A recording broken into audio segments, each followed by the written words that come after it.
আসসালামু আলাইকুম এভরিওয়ান। দেখুন আজকে দুপুরে রান্না করার জন্য চিংড়ি মাছগুলো ভিজাইছি পুঁই শাক দিয়ে রান্না করার জন্য। আর ওইগুলা মাছ হচ্ছে ভাজি করবে আমার আম্মু। দুটা মাছ একসাথে ভিজিয়ে নিলাম। তো এখন আমি একটা কাঁচি নিয়ে আমাদের গাছ থেকে পুঁই শাক পারবো।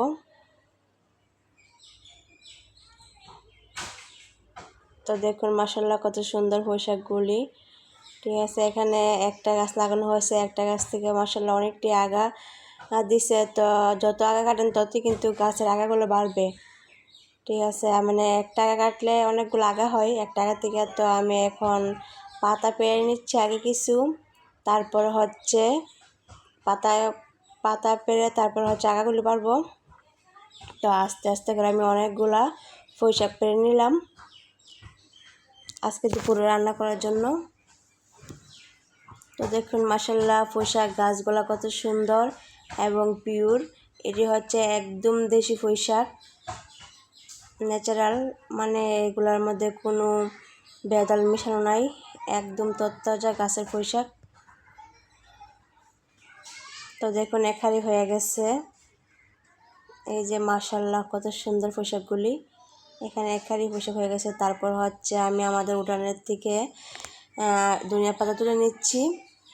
তো প্রতিদিন কিন্তু মানে তরতাজা ধনিয়া পাতা দিয়ে রান্না করলে তরকারি খুবই টেস্ট হয়, এবং এখান থেকে আমি প্রতিদিনই ওই পাতা পেরে নেই তরকারি রান্নার জন্য। তো মাশাআল্লাহ অনেক সুন্দর করে ধনিয়ার গাছগুলো হয়েছে আমাদের উঠানে। সাথে হচ্ছে অ্যালোভেরা গাছও লাগাইছি কিছু। তারপর হচ্ছে টিয়ামনি পাতা আছে এখানে। টিয়ামনি পাতা মানে রোগের জন্য অনেক ভালো। আর হচ্ছে একটা বালতির মধ্যে আমার আম্মু মরিচ গাছটা লাগাইছে, দেখেন কত সুন্দর করে আস্তে আস্তে বড় হচ্ছে। এই যে এখন হচ্ছে সবগুলা পুঁই শাক আমার আম্মু একা একা বসে বাছতেছে। আর ওদিকে হচ্ছে মরিচগুলো আমাদের গাছ থেকে পেড়ে নিয়ে আসছি। তারপর হচ্ছে ধনিয়া পাতাগুলি নিয়ে আসছি ধুয়ে। তো এগুলোকে এখন আমার আম্মু সবগুলোকে কুটবে। তো রান্না শেষ, এখন হচ্ছে আমার আম্মুর হাতের পুঁই শাক তরকারি আমি মজা মজা করে খাবো। তো চিংড়ি মাছ দিয়ে তরকারি রান্না করছে, সেই টেস্ট হয়েছে।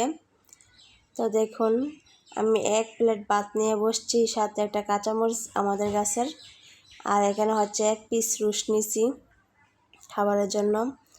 তো এখন আমি পেয়ালা থেকে সবটা পুঁই শাক আমার প্লেটে দিয়ে দিচ্ছি খাবারের জন্য। আর যে সাদা